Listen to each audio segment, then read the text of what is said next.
Shalom Vrahá, muita alegria hoje e sempre para você, que você tenha o melhor ano da sua vida, com saúde, alegria e boas notícias. Hoje, o dia do Aravá. Você sabe o que significa? Quando existia o primeiro Beit HaMikdash, o templo sagrado de Jerusalém, na festa de Sukkot, os Kohanim, os sacerdotes, eles costumavam colocar ramos de aravot ao redor do altar. Os sacerdotes tocavam o shofar, davam uma volta em torno do altar, tendo em suas mãos Arbaat Aminim, o Lulav, o Etrog, o Hadaz e o Aravá. E eles invocavam as súplicas, Ana Hashem Hoshiana, Ana Hashem Atzlihana. O que quer dizer? Por favor, Deus, nos salve, por favor. Por favor, Deus, nos dê muito sucesso. No último dia de Sukkot, o dia de Rosh Hashanah, os Kohanim, eles davam 7 voltas em torno do altar.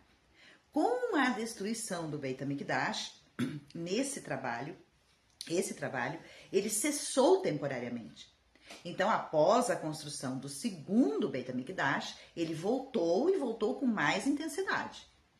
Então, os profetas Agai, Zechariah e Malachi, que eram membros da grande assembleia, que foram os 120 sábios e profetas que viveram entre a destruição do primeiro Beit HaMikdash e a construção do segundo, eles instituíram o costume de que em Rosh Hashanah os judeus podiam cumprir esse mandamento sim, Baruch Hashem, mesmo fora do Beit HaMikdash, mesmo não tendo o Beit HaMikdash.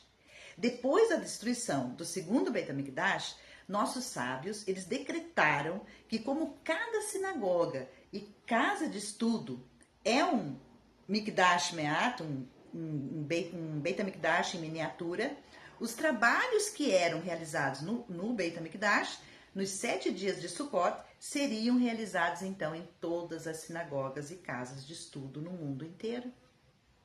Então, os homens da comunidade, com os seus Arbaat Aminim nas mãos, davam voltas em torno da Bimá, onde já estava a Torá, e então eles rezavam, pedindo ajuda divina, pedindo ajuda de Akadosh Baruch Hu. O conceito de dar essas voltas, você sabe? O conceito de dar as voltas ao redor do Sefer Torá baseia-se em um ensinamento de um sábio na Guemará, o Rabi Hia. Ele dizia que um representante da comunidade, segurando o Sefer Torá, ele é equivalente ao próprio altar do Beit HaMikdash. Posteriormente, na época dos Geonim, na época de Rabi Saadia Gaon e do Rabi Hai Gaon, esse costume se tornou muito difundido. E o Rambam, ele escreveu que todas as comunidades judaicas rodeavam a Bimá em cada dia de Sukkot, em comemoração aos dias em que tínhamos o templo, e que no 7º dia dessa festa, que é hoje, Rosh Hashanah, batia-se no chão com um feixe de aravá, assim como se fazia no templo durante a época do primeiro Beit HaMikdash e em toda a terra de Israel na época do segundo Beit HaMikdash. Batiam no chão com os ramos de aravá, com o feixe de aravá. As rezas que falamos durante as voltas em torno da Bimá, elas são chamadas de Roshanot. Porque seu refrão constante, reminiscente do que era usado no templo, é Roshaná, que significa salva, por favor. Roshaná, salva, por favor. Em Rosh Hashanah, 7º dia de Sukkot, damos 7 voltas em torno da Bimá, como faziam os nossos antepassados nesse dia, nessa época, quando existia o Beit HaMikdash. Durante as primeiras 6 voltas, repetem-se as Roshanot dos 6 primeiros dias anteriores da festa de Sukkot. Na 7ª e última volta, é falado as rezas adicionais de Rosh Hashanah. E há um costume muito antigo, também instituído pelos profetas Zaharia e Agai, encontrados nos escritos do Rambam, de se pegar 5 ramos de aravá no término das súplicas das Roshanot, em Rosh Hashanah, falar um trecho especial e batê-las contra o chão, fazendo isso para adoçar as 5 Gevurot, os 5 rigores celestiais. Esses ramos de Aravá também são chamados de Roshanot. É costume que todos, homens, mulheres e crianças, realizem esse ritual. Não se deve usar um feixe de salgueiro que já foi usado por outra pessoa. Cada membro da família deve ter o seu próprio. Após usar o feixe, muitos têm o costume de jogá-lo em cima da arca sagrada, em cima do Aron HaKodesh. Jogam lá e deixam lá. Esse costume de bater com o feixe de 5 aravot no chão tem grande significado místico, você sabia? Sim, tem um grande significado místico. Outros costumes de Rosh Hashanah, vamos ver aí a luz da importância espiritual desse dia. Muitas comunidades costumam permanecer também acordados na noite de Rosh Hashanah. Lemos o 5º livro da Torá, que expõe os preceitos do amor e reverência a Kadosh Baruch Hu, e após a meia-noite, damos início novamente ao livro dos Teilim. No dia de Rosh Hashanah, comemos uma refeição festiva na Sukkah. Esse último dia de Sukkot é a última ocasião que se fala a bênção por comer na Sukkah, já que o mandamento da Torá de morar nas cabanas determina que isso seja feito durante 7 dias. No entanto, muitas comunidades que vivem fora da terra de Israel continuam comendo na Sukkah, na festa que se segue, né? Temos 2 festas seguidas, que é Shmini Atzeret, né? E Simchat Torah. Mas em Shmini Atzeret já não dizemos, comemos na Sukkah, mas já não dizemos mais a bênção por estar comendo na Sukkah. E o Aravá? Aonde que vamos aprender agora, onde entra o Aravá, né? Aravá, ele é um elemento mais humilde das 4 espécies de Rosh Hashanah e é conhecido como o dia de bater o Aravá. O auge das rezas de Rosh Hashanah é o bater desse feixe de 5 aravot no chão. Por que Rosh Hashanah, último dia de Sukkot, dia tão importante ao ponto de ser comparado até mesmo a Yom Kippur, é associado com o Aravá? Você sabe? Então vamos nos lembrar de que um dos principais mandamentos da festa de Sukkot é qual? É o mandamento dos Arbaat Minim, não é mesmo? As 4 espécies de plantas, Arbaat Minim. Nesse mandamento, cada espécie de planta ela simboliza um tipo diferente de judeu. Isso mesmo. As 4 espécies de plantas simbolizam 4 tipos diferentes de judeu. O lulav, a folha da tamareira que a gente usa, representa o estudioso da Torá, o judeu que é estudioso. O hadás representa o judeu que pratica muitas boas ações. O etrog representa o judeu que estuda a Torá e pratica muitos atos de bondade. E o Aravá? O Aravá representa o judeu que nem estuda muito a Torá e nem cumpre muitos mandamentos. Uau! O Aravá, aparentemente, é o menos importante entre os Arbaat Minim e simboliza aquilo que um judeu não deve ser. Como, então, você me explica que o protagonista de Rosh Hashanah é o Aravá? Por que usamos o feixe de Aravá e não um feixe das outras 3 espécies? Como antídoto contra as Gevurot, que são os rigores celestiais. A razão para isso é que, em sua simplicidade, em sua humildade, o Aravá, ele triunfa sobre as outras 3 espécies. Isso mesmo, ele triunfa. Em muitos casos, a humildade a tudo supera. Nossos sábios explicam que o maior obstáculo entre o homem e Deus é o nosso ego. Temos que matar o nosso ego. O Aravá, por ser o menos importante das 4 espécies, ele simboliza a antítese do nosso ego. A Torá aponta alguém que foi extremamente humilde. A Torá aponta que Moshe Rabbeinu o maior líder e profeta judeu dentre todos, a maior alma que já veio ao mundo, foi o homem mais humilde que já existiu. Foi sua humildade, sua total falta de ego, o que lhe fez chegar a tão grandes elevações espirituais.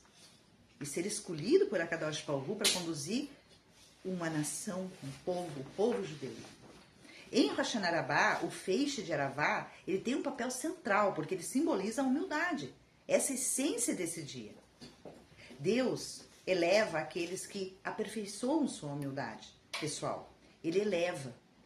Se você quer aperfeiçoar alguma coisa, hoje aperfeiçoe sua humildade, porque Deus eleva os humildes. O judeu personificado pelo Aravá, o modesto e humilde Aravá, em virtude de sua humildade e falta de ego, eleva-se espiritualmente cada vez mais alto. Rosh Hashanah Rabbah, que é o dia de hoje, o dia do julgamento final, o dia que é entregado para nós o decreto divino de como vai ser o nosso ano, ele nos ensina que se pudermos dobrar o nosso ego e aceitar o jugo divino, poderemos influenciar a corte celestial a anular qualquer decreto negativo e nos abençoar com um ano bom e doce. As Roshanot e as 7 sefirot do sentimento. Como que funciona essas 7 sefirot do sentimento? Vou explicar. As sefirot são essas aqui. Tá? A gente tem um exemplo aqui. Isso aqui é só um exemplo. As sefirot, elas são as forças que Deus usa para criar e manter o nosso universo. As 7 sefirot emocionais são as bases de toda a criação. A nossa alma contém todas elas. As 3 relacionadas ao intelecto são Romá, que é a sabedoria, Biná, que é a compreensão, e Da'at, conscientização.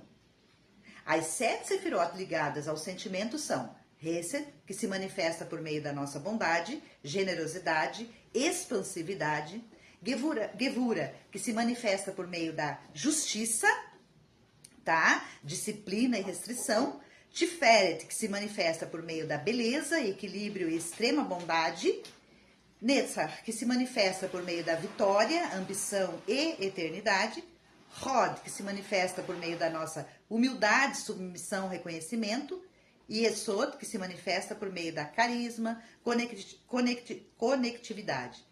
Malhut, que é a última, aqui embaixo, essa, Malhut, ela que se manifesta por meio da liderança e supremacia. Os 7 dias da festa de Sukkot, elas correspondem às 7 sefirot ligadas aos sentimentos. O primeiro dia da festa é associado à sefirá de Hesed, o segundo dia, a de Gevurah, o terceiro, a de Tiferet, e assim por diante. Sukkot, festa da nossa alegria, é a época em que cada um de nós ela pode refinar, tem que refinar os poderes emocionais de sua alma, tornar-se mais generoso, mais Hesed, mais disciplinado, Gevurah, mais equilibrado, Tiferet, mais determinado, Netzach, mais humilde, Hod, mais inteligente emocionalmente, Yesod, e mais nobre, Malhut. Em cada dia de Sukkot, excetuando-se o Shabat, enquanto damos volta em torno da Bimá e falamos as rezas de Rosh Hashanah, mencionamos explícita ou implicitamente uma das 7 sefirot ligadas ao sentimento.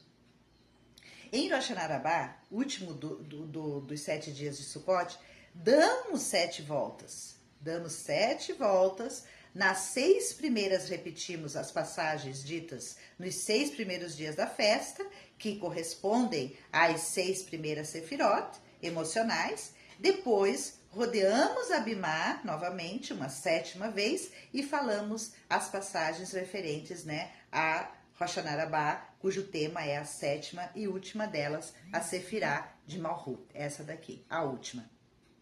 A Sefirá de Malhut coloca em ação as outras 6 sefirot da emoção. Em outras palavras, explicando mais amplamente, mais fácil, Malhut ela é a materialização dos planos teóricos, certo? Você faz planos, você coloca num papel, tem uma teoria. Então, Malhut vem ali e executa. É a materialização dos planos teóricos. É essa Sefirá que repassa para o mundo das emanações das Sefirot que antecedem, que são a Hesed, a Gevura, a Tiferet, a Netzach, a Hod e a Yesod. Rosh Hashanah, portanto, é o 7º dia e a somatória dos 6 dias anteriores de Sukkot. Então, ela simboliza a perfeição dos 7 atributos emocionais da alma humana. A Torá, ela espera que até Rosh Hashanah nós todos tenhamos aperfeiçoado nossa habilidade de usar nossas 7 sefirot emocionais. Aqui tem um ponto interessante, muito. Sabemos perfeitamente que a maioria de nossos erros e transgressões na vida são decorrentes de algum problema emocional. Quando não conseguimos controlar, nossas emoções. E para viver de modo sábio e produtivamente, precisamos aprender quando dar e quando refrear, quando ser contundente e quando ser submisso, como nos relacionamos com as demais pessoas e como a gente influencia elas. Refinando nossas qualidades emocionais, podemos viver uma vida melhor, em comunidade, com a gente mesmo, sermos pessoas bem resolvidas, bem amadas e dando amor, e dando exemplos. Quando aperfeiçoamos nossas sefirot emocionais, podemos alinhar nossas qualidades intelectuais e emocionais e assim viver uma vida de paz interna, integridade, propósito, virtude, bondade. Devemos celebrar Sukkot, particularmente Rosh Hashanah, que é hoje, ponto alto dessa festa dos 7 dias, com a conscientização de que, apesar de ser uma época de alegria, é também uma época de autoaperfeiçoamento, para que o período de julgamento divino, iniciado lá em Rosh Hashanah, somente traga para você, para mim, para todos, decretos celestiais positivos. No último dia do julgamento, o dia da grande salvação, que é hoje, temos a oportunidade de transmitir a Deus que, além de ter limpado nossos pecados lá em Yom Kippur, também refinamos nossa alma e modificamos o que estava errado. O que estava errado nós modificamos. Espero que você tenha modificado. E que nossas ações futuras serão melhores do que as passadas. Nos comprometemos em sermos pessoas melhores, refinadas, estudiosas de Torá. Rosh Hashanah representa, portanto, o ponto culminante de todas as nossas rezas que fizemos e empenho espiritual iniciados em Rosh Hashanah. E por essa razão é o dia final do julgamento divino. Que nesse dia devemos concentrar-nos na Sefirot de Malhut, que é comparada a Aravá, certo? Ela não tem nada de si própria, mas para nós ela é a Sefirá principal, porque ela repassa para o nosso nível aqui que estamos aqui, em Malhut, no mundo da ação, todas as emanações de toda a fartura e abundância da Sefirot que antecedem. A Sefirá, chamada de Malhut, é comparada a uma mãe. Ela é comparada à mãe que, depois de comer muitas variedades de alimentos, que o seu nenê não teria a capacidade de comer, ela consegue repassar tudo isso para o nível do nenê, transformando todos aqueles alimentos em leitinho nos seus seios e dando para ele mamar na medida correta, com todas as proteínas e vitaminas e vacinas que esse leitinho tem. Hag Sameia com muita alegria para você, com muita saúde é o que eu desejo e muitas notícias boas para todos nós. Um beijo no coração de todos vocês e tudo de bom. Um ano bom e doce.